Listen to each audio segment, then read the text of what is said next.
Retornando então à palavra, nesta semana eu quero compartilhar com você a respeito de vida. A gente fala de vida, eu tenho insistido nisso aqui com vocês, porque vida, no sentido de vida terrena, é esta que você e eu estamos agora experimentando, a vida do corpo, a vida da alma, a vida, obviamente, em que temos emoções, sentimentos, projetos, planos, e sabemos que mais certo do que nascemos, porque essa certeza nós não tínhamos, mais certo do que nascemos, nós temos a certeza de que morreremos. Então, mais do que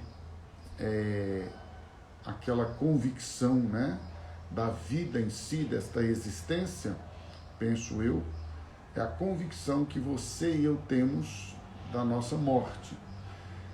Isto não só é algo que você e eu podemos sentir, perceber a partir de nós mesmos, mas também pela vida.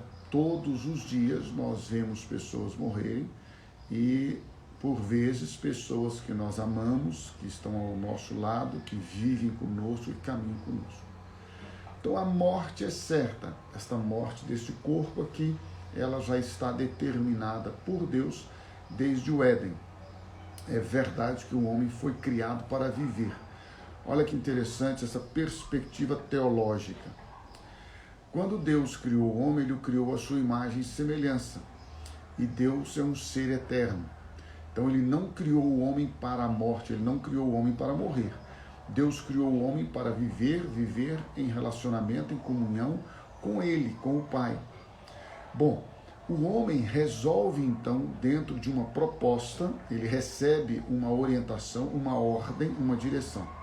E esta direção é: você tem aqui à sua disposição um jardim perfeito. Deus construiu um jardim perfeito para o homem, denominado Jardim do Éden.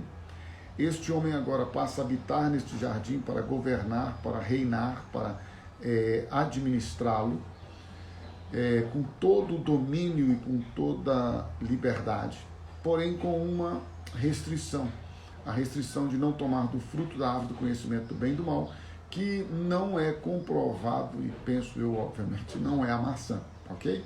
Então não fique preocupado em comer maçã, não, porque pode ficar à vontade, nem os produtos da Apple, com essa maçã mordidinha aí, tem nenhuma relação com o Éden, nem com a fruta pecaminosa. Enfim, a fruta em si não tem nada a ver com isso. A fruta era um objeto, a fruta era só algo específico que representava na pessoa de Deus a ordem, e para Adão e Eva, obviamente, a obediência. Bem, enfim, eles resolvem desobedecer para tentar ser como Deus, conhecedores do bem e do mal, uma vez que eles não tinham esta relação, eles não tinham como mensurar. Você vê que coisa louca, não é? Eles não sabiam mensurar o que era o mal, o que era o bem, eles não conseguiam identificar isso, porque não existia para eles o mal, não existia para eles a vergonha, não existia para eles a exposição, não existia para eles esse tipo de situação, porque eles tinham sido criados à imagem e semelhança de Deus, colocado num lugar que é o Éden, e viu Deus tudo quanto tinha feito, e eis que era muito bom, diz a Bíblia. Então não tinha esta relação. Porém, eles foram tentados, foi-lhes sugerido que eles pudessem ser Deus. E aí passa aquela situação de ser criatura para ser criador. É a tentação da deidade. Você e eu queremos ser deuses, nós queremos ter o nosso reino, governo.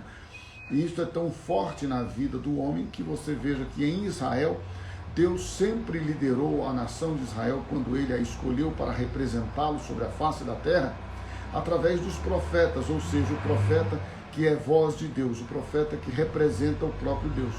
Mas o homem, vendo outras nações, outros povos sendo liderados por reis, aquelas outras nações, aqueles outros povos, eles pediram a Deus um rei.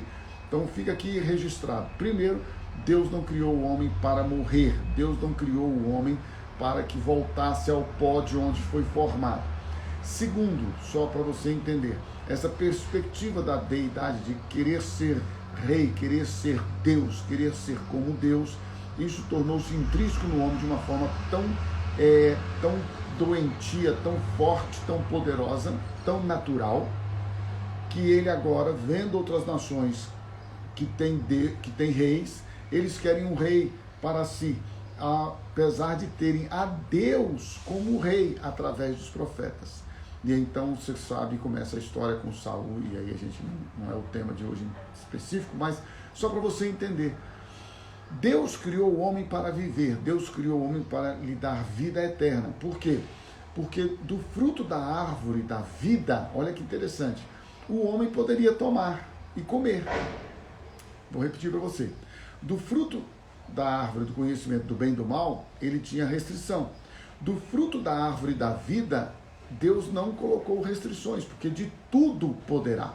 E este tudo inclui a árvore da vida. Porque caso o homem tomasse do fruto da árvore da vida, e não do fruto da árvore do conhecimento do bem e do mal, naquele momento, eu creio plenamente, ele teria recebido a eternidade, selado nele a presença do Espírito Santo e a eternidade.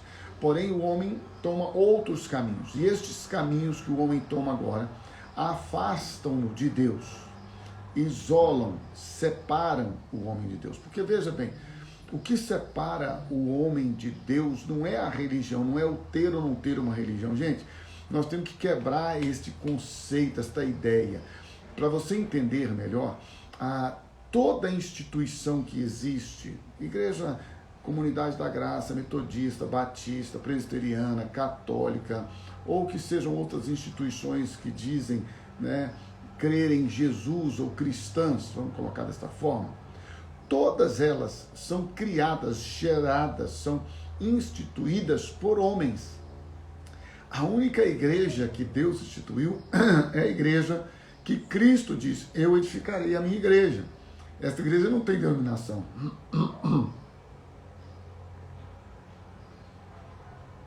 Esta igreja não tem denominação. Esta é a igreja de Jesus.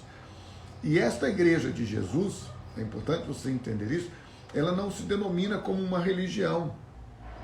A fé dela não é pautada numa instituição humana. As instituições existem, não há pecado nenhum em que elas existam, a não ser que elas, a partir da sua estrutura, teologia, a sua ideologia e toda a sua forma de viver e agir, as suas doutrinas e ensinos, contrariem as escrituras sagradas. Por isso que não é uma questão de mudança de religião. Eu vou mudar de religião e assim eu vou ter vida, e assim eu vou encontrar com Deus, e assim eu vou ser mais crente, ou mais evangélico, ou mais protestante, ou mais católico, ou mais isso, aquilo, ou mais espiritual. Não vai acontecer nada. Você muda de religião, se não muda de coração, se não muda de interior, não muda nada. Mas enfim, voltando para o aspecto da vida, o homem chamou para si a morte e a separação para Deus, para com Deus. Então o homem fica separado de Deus, mas Deus não desiste do homem. Porque o projeto e o plano de Deus para a sua e para a minha vida, para a nossa história, é outra coisa que a gente tem falado muito aqui, ele é um plano feito antes da fundação do mundo. Por mais que os homens, ou até Satanás, tentem impedir este propósito, impedir este plano, ninguém pode impedir o plano de Deus para a sua, para a minha, para a nossa vida, a não ser nós mesmos. Olha que interessante.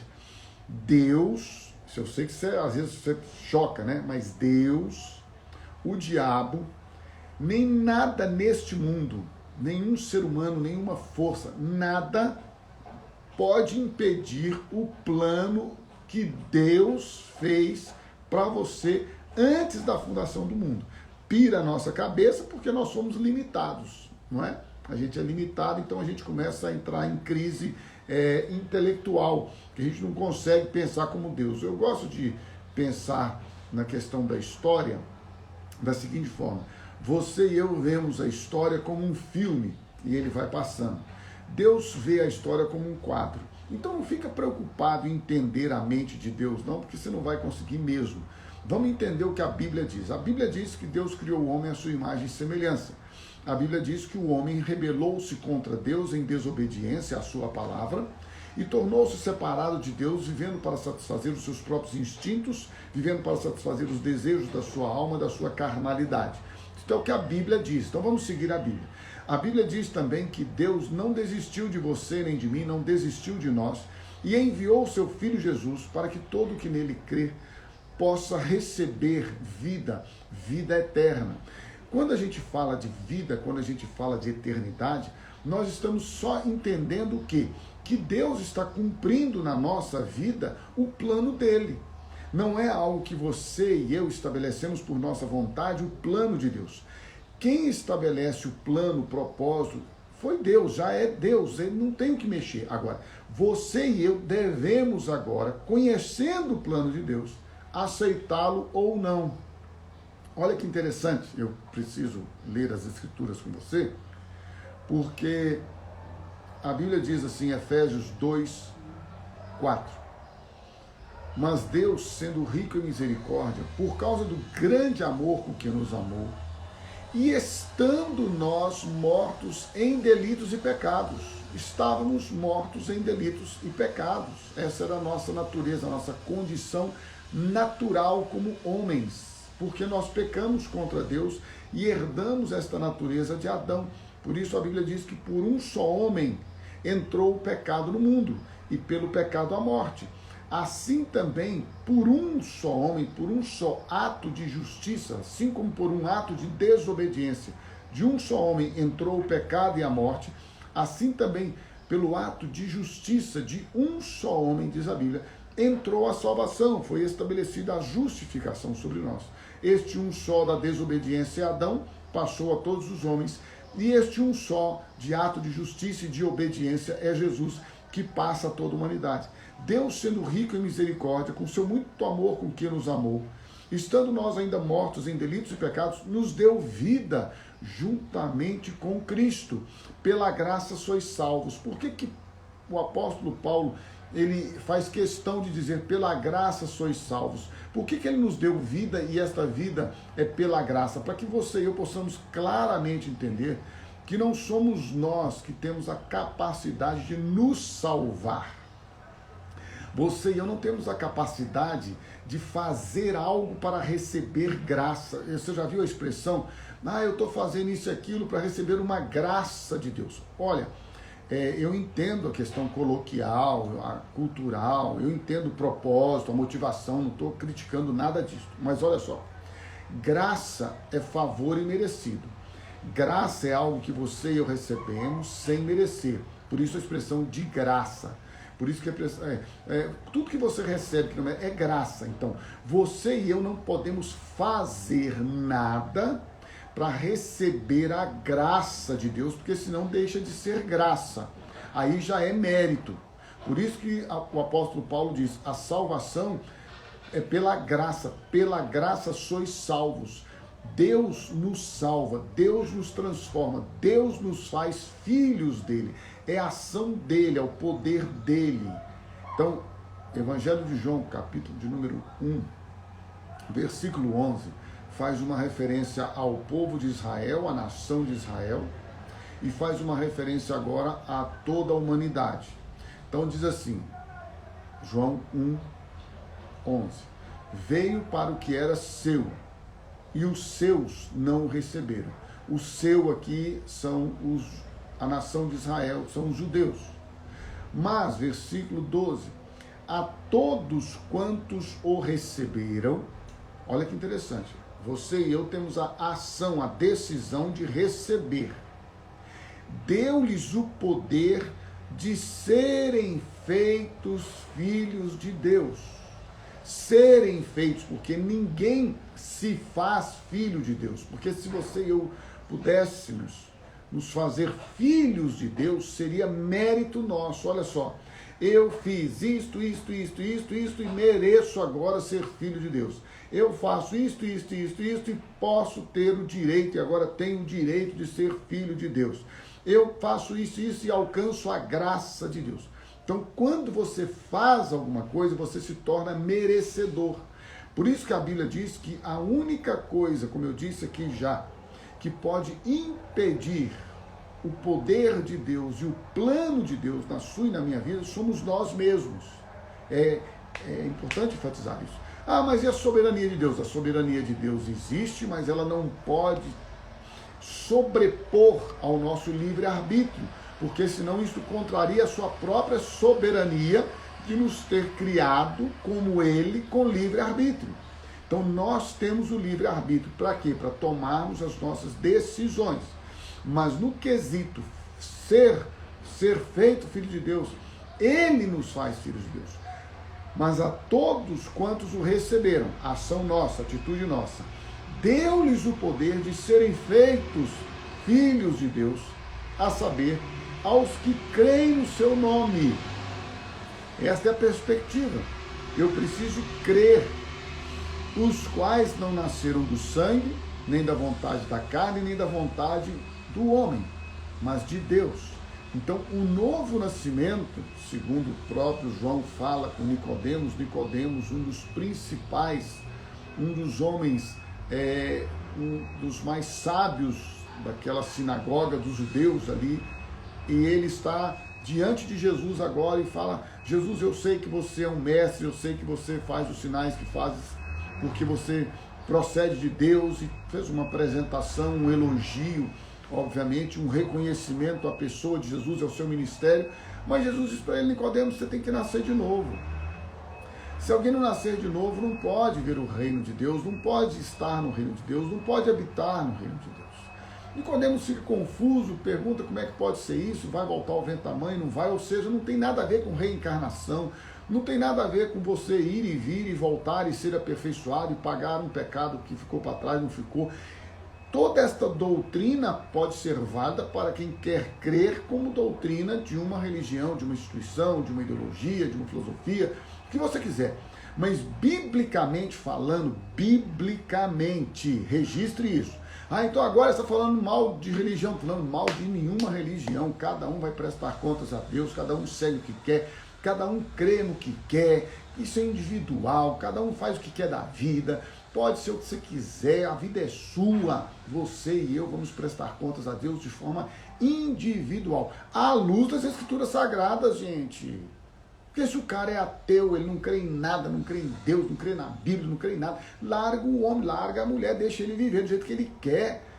Pronto, qual o problema? Vai você viver a sua fé. Nós, você e eu, que decidimos crer na Bíblia, nós temos que respeitar os outros, que pensam diferente, que creem diferente, que coisa louca.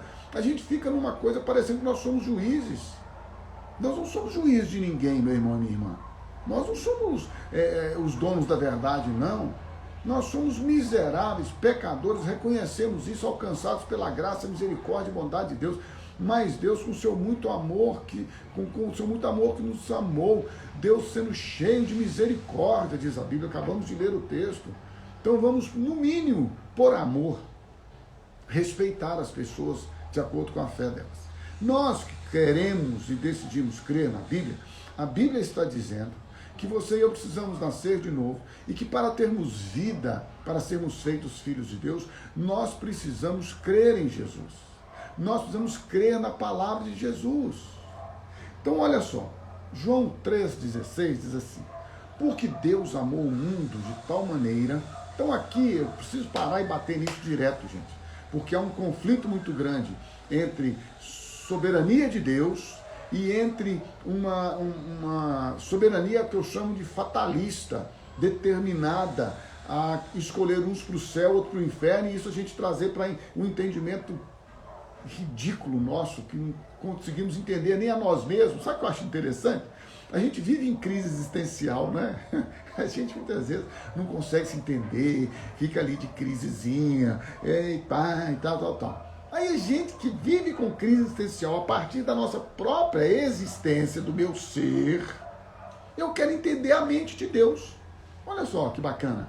Aí os caras são os intérpretes da lei, eles são os intérpretes das Escrituras Sagradas, eles são os filósofos do entendimento do ser. Me poupe, desculpa, não tem isso. Nós precisamos, ser mais tranquilos, vamos assim dizer. Enfim, Deus amou o mundo de tal maneira que deu o seu Filho unigênito. Amou o mundo, amou todo mundo. Deu porque é dádiva, dádiva é presente, presente é graça, é favor imerecido. Ele deu, ninguém pediu, gente. Ninguém pediu. Ninguém falou: Jesus, Deus, eu estou perdido, envia o Salvador. Ninguém pediu para enviar Salvador nenhum. Estávamos todos condenados, perdidos, debaixo de juízo, de sentença. A alma que pecar, essa morrerá. O salário do pecado é a morte. Estávamos afastados de Deus. Mas Deus amou. Deus é amor. Deus é misericórdia. Deus é graça. Deus é bondade. E aí Deus amou o mundo de tal maneira que deu o seu Filho unigênito para que todo que nele crê não pereça, mas tenha a vida eterna. Imagina bem, você pode ficar aí o resto da sua vida, pode pedir a Deus 120 anos como eu, e pode passar os próximos anos, no meu caso faltam só 65, posso passar os próximos anos da sua vida tentando entender o amor de Deus, que você nunca vai entender. Você nunca vai compreender, você nunca vai atingir a compreensão, a revelação do amor de Deus. Ora, Isaías falou assim, olha, pode uma mãe que amamenta, que gerou, esquecer do seu filho, daquele que ela está amamentando? É uma pergunta que ele faz de tão intensa esta relação. Ele diz, mas ainda que esta mãe se esqueça do seu filho, eu jamais me esquecerei de ti. Gente, não tem como explicar. Não é igual amor de mãe, não é igual amor de pai, não é amor de paixão. Não é nada. É o amor de Deus. Você só tem uma forma de não entender, mas de viver, de experimentar. É crendo em Jesus como seu Salvador e como seu Senhor. Esse é o ponto. Ao invés de ficar pensando em querer entender ou explicar ou conhecer, não tem jeito. O amor de Deus você pode experimentá-lo. Como? Crendo em Jesus, entregando a sua vida para Ele. Mas a todos quantos o receberam, recebendo, e agora tendo a disposição de submeter-se a este amor maravilhoso, submeter-se a este Pai Celestial, submeter-se em obediência a Jesus por meio da sua palavra. Porque sabe, pessoal, essa incoerência precisa acabar. Ela precisa acabar na nossa vida. É uma incoerência muito grande este conceito cristão. Eu amo Jesus, mas eu sou carnal, eu vivo pecando, eu vivo caindo, tropeçando. O bem que eu quero fazer eu não faço, o mal que eu não quero esse eu pratico. Ora, eu sou assim mesmo, eu sou pecador. Você precisa nascer de novo, meu irmão. Você precisa ter uma vida nova, você precisa ter uma vida transformada. Você precisa ser libertado do pecado. Você precisa de parar com essa desculpa sua de que você é pecador, que você é finito, você é limitado, você é humano. Tudo isso eu sei, a Bíblia também sabe, Jesus também sabe. Tanto é que ele veio como homem, sangue e carne, habitou entre nós, sofreu todas as tentações possíveis. Por isso, irmãos, que quando eu peco, eu assumo. Pequei porque eu quis pecar. Para com essa besteira de dizer, pequei porque eu sou fraco, pequei porque eu sou carnal, pequei porque eu sou traumatizado, pequei porque eu fui marcado na minha infância. Eu pequei, pecou porque você não é nascido de novo, pecou porque você é escravo do pecado, pecou porque você quis pecar para satisfazer os seus desejos carnais, seus instintos perversos, perniciosos, malignos, malditos. Para com essa besteira de ficar falando, porque eu sou fraco. Você é fraco, então você precisa nascer de novo. Se você nasceu de novo, se você nasceu de novo de verdade, se você morreu com Cristo, você é uma nova criatura, o pecado não tem mais domínio sobre a sua vida, ele não manda na sua vida, ele não tem autoridade sobre a sua vida, o diabo não manda em você. Maior é o que está em nós do que ele está no mundo. O diabo não pode nos tocar, o pecado não pode nos escravizar. Mas eu posso pecar? Pode pecar, mas você não vive no pecado, você não é escravo do pecado. E vou dizer mais ainda. São pecados de armadilhas do nosso dia a dia, do cotidiano, de situações em que nós não vigiamos, situações em que nós muitas vezes não percebemos e não somos sensíveis à voz de Deus. Agora, dizer para mim que você vai pecar, vive no pecado, no adultério, na fornicação, por causa da sua fraqueza carnal, me poupe, né? Me poupe, por favor. Deixa eu servir de bobo só para minhas netas. Não, me poupe. Agora vem falar comigo que você vive no pecado. É como esse pessoal que agora inventou o namorido. São os namorados que ficam transando aí, ficam vivendo juntos, ficam isso e aquilo. Não, é assim mesmo. Deus ama a todos. Olha aqui, gente, Deus ama todo mundo. Ama o homossexual, ama o adúltero, ama o ladrão, ama o homicídio, o assassino, perverso. ama todo mundo, ama o mundo, Deus amou o mundo, mas deixa eu dar uma notícia para você, a justiça dele prevalecerá, Jesus voltará para julgar, nós não temos que julgar ninguém, por isso que eu disse aqui, aceitar, a gente aceita todo mundo, concordar e ser conivente com o pecado de ninguém, nem com o nosso, que Deus tem misericórdia de nós, porque todas as vezes que eu prego para você, a primeira coisa que eu faço é assim, eu tenho misericórdia de mim, para que depois de haver pregado, eu mesmo não me acho condenado. Então você precisa, e eu também, assumir a verdade. Deus veio nos dar vida, vida abundante em Cristo Jesus, veio nos libertar do pecado. Então não vem com essa desculpa para mim, meu casamento, eu não aguento, mas eu estou com 35 anos de casado, até hoje eu tenho divergência com a Aura. Vira e meia a gente pensa diferente, a gente discute, eu penso, ela pensa, agora já entra as meninas, que um dia vai estar genro, neto, tá virando uma festa assim nessa casa. Mas é o seguinte, eu não vou largar a Aura porque eu não concordo com ela. Porque agora eu estou apaixonado por outra mulher. Vai apaixonar por Jesus, rapaz. Você, mulher, também... gente, falar que vocês, hein? Essa mulherada tá numa baixaria, numa vulgaridade. Vou contar para você uma coisa, viu? O pior das mulheres fazer e mostrar o que mostra são os maridos que aceitam.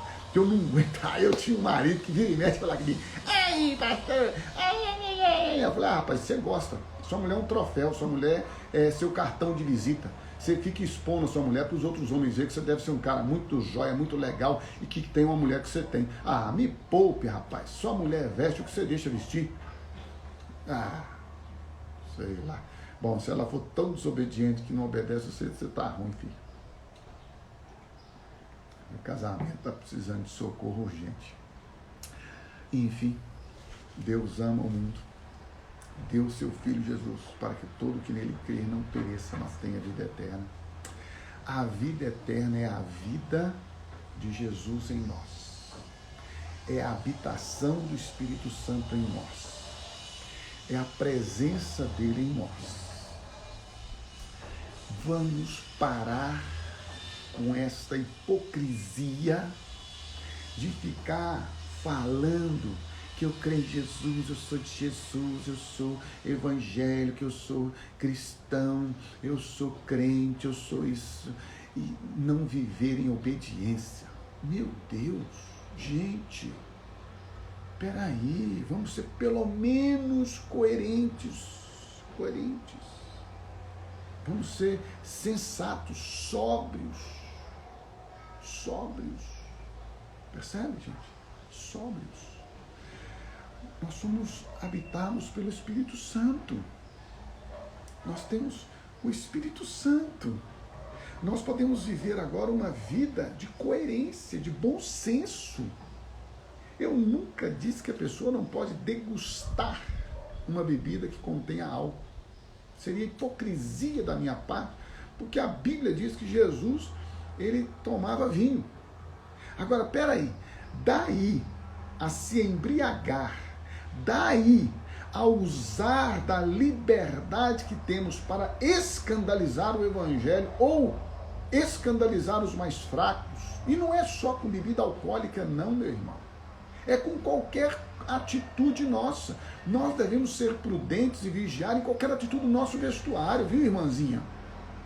Vigia seu vestuário, irmãzinha, e lembra que o seu corpo é templo do Espírito Santo. E você também, irmãozinho, que gosta de andar com as roupinhas muito bacaninhas, porque virou um tal agora. Eu falei outro dia com um rapaz, você não é metrosexual, não.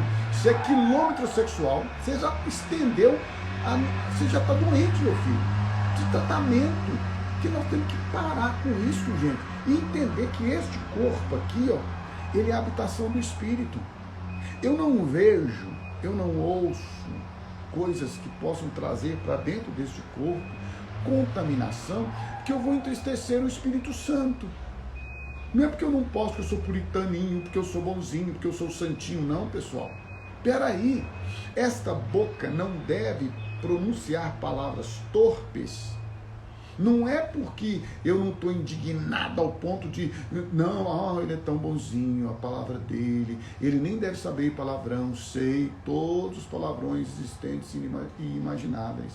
A gente não proclama, a gente não profere palavras torpes para não entristecer o Espírito Santo que habita em nós, gente.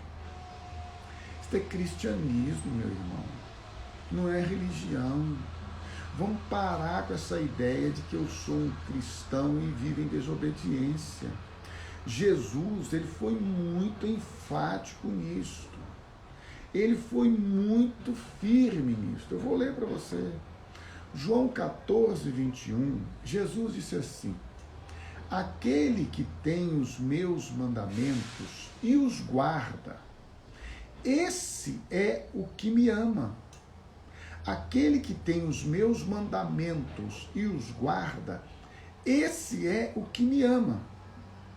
E aquele que me ama será amado por meu Pai. E eu também o amarei e me manifestarei a ele. Versículo de número 23. Se alguém me ama, olha a Bíblia, gente, é a Bíblia, não sou eu, não. Se alguém me ama, guardará a minha palavra. Disse Jesus, versículo 21, aquele que tem os meus mandamentos e os guarda, esse é o que me ama. Aí vem Jesus agora e repete, versículo 23 de João 14. Se alguém me ama, guardará a minha palavra, e meu Pai o amará. Eu quero caminhar para o encerramento desta reflexão matinal com você, pensando, meditando nesta frase que Jesus vai dizer agora, para que você e eu vigio todos os dias. Gente, já viu aquele negócio assim, vigiai e orai para não cair sem tentação? Eu. Já viu aquele negócio, resistir ao diabo, ele fugirá de vós? Eu. Já viu aquele negócio, aquele que cuida estar em pé, olha e não caia? Eu. Já viu aquele negócio, olha, não veio sobre vós tentação que não fosse humana, mas fiel é Deus que não vos deixará ser tentados acima do que podeis suportar. Antes com a tentação também nos dará o escape? Eu. Já viu aquele negócio, vigiar e orar em todo o tempo? Eu. Todo o tempo. Então, eu não estou aqui dando liçãozinha de moral para você, não. Eu estou aqui recebendo para mim a palavra de Deus, o aviso, o alerta de Deus. Então, nesta manhã, pense nisso. Ele nos dá vida, vida eterna. Ele nos dá vida, vida que nos livra do pecado, dos grilhões de Satanás, das cadeias malignas, da imposição do inferno. E agora em Cristo Jesus, Ele está habitando em nós, vivendo em nós. E olha o que Jesus disse, João 14, 23. Se alguém me ama, guardará a minha palavra, disse Jesus, e meu Pai o amará. Agora veja que está no plural. E viremos para Ele, viremos, e faremos nele morada. Meu Pai amoroso, que o Espírito Santo revele a mim e aos meus amados. Que Deus, que você, meu Pai, você, né, chamar Deus de você, chamar Deus de Pai, chamar Deus de Paizinho, as pessoas escandalizadas, os religiosos, né? Você chama Deus de você? Nossa! Você chama Deus de Pai? É lógico, filho chama ele de pai, aquele padrasto, né, de carrasco, né? Apesar de que tem padrasto que é melhor do que pai, mas enfim, Ele é nosso Pai. Deus é nosso Pai. Agora a Bíblia está dizendo, meu irmão e minha irmã, que Deus habita em nós. E eu espero que nesta manhã você tenha esta bendita revelação. Que Deus nos dá vida, e esta vida ressurreta de Jesus, a vida dele, do Pai, da sua natureza, e a vida do Espírito Santo, ou seja, o Espírito Santo, o Consolador, Jesus, aquele que é o nosso irmão mais velho, que nos dá vida e vida abundante, e o Pai, aquele que nos salva por meio de Jesus. A Trindade vem e vive dentro de nós.